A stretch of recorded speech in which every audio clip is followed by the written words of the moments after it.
সন্ধ্যা আনুমানিক ৮টা, পৌনে ৮টা বাজে হয়তো বা চা স্টলে বসে চা খাচ্ছিলাম।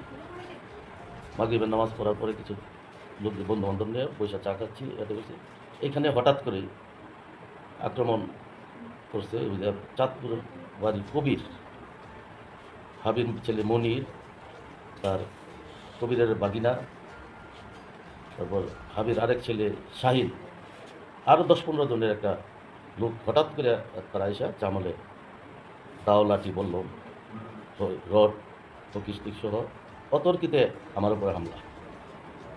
আমি মনে করছি যে আমাকে প্রাণে মেরে ফেলবে, এরকম একটা আশঙ্কা করছিলাম। হঠাৎই দেখি আমার মাথায় রক্ত ঝরতেছে, আমার ২-৪ জনে ধরলো।